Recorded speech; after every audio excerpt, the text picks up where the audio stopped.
Listen to this. Psalms 27:4 says this. One thing I've asked of the Lord, and that shall I seek, that I may dwell in the house of the Lord all the days of my life, to behold the beauty of the Lord, and to meditate, everybody say meditate, and to meditate in his temple. For in the day of trouble he will conceal me, and in the secret place of his tent he will hide me, and he will lift me up on a rock.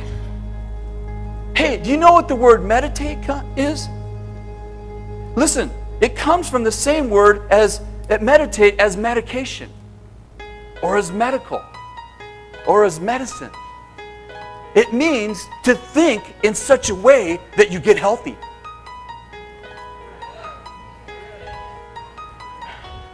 Now, are you getting this? See, when you consider him faithful who had promised, all of a sudden you birth Isaac. Why? Because the obedience of faith that the apostleship is extending into your kingdom is beginning to release laughter, joy, and Isaacs.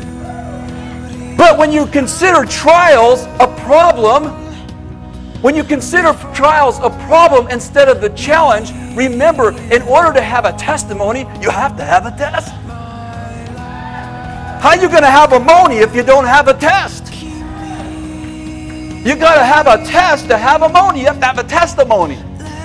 And that's why when you're going through trials, you have to realize that when God brings you through a trial, it's because he's trying to extend the borders of the kingdom. He brought you into a test so that you could win the test and have obedience of faith, in which in the middle of being barren, you say, I consider him faithful who promised I'm going to have the child of joy in my life.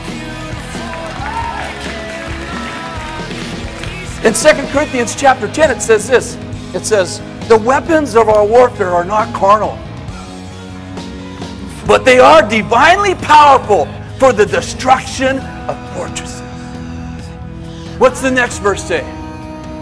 We're destroying speculations, lofty things, and thoughts raised up against the knowledge of God.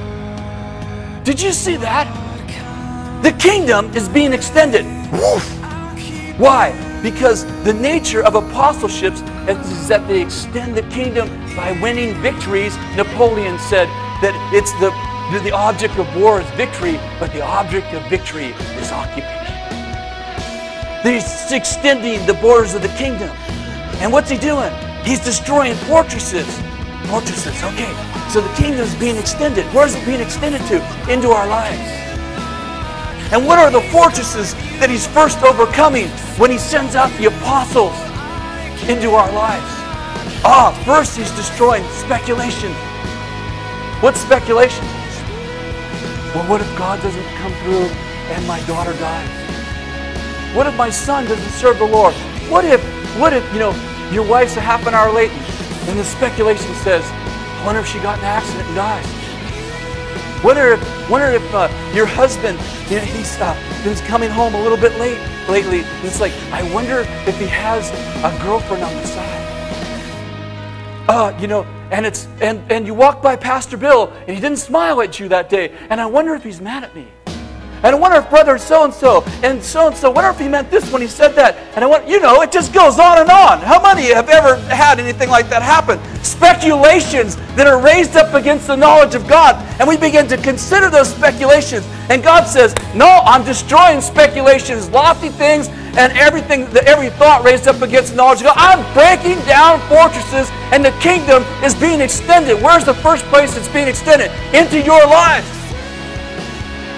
How's it being extended? When you meditate in a way that you think that makes you healthy.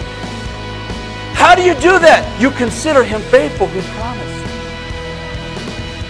You don't know the problems I have. You don't know the God I have.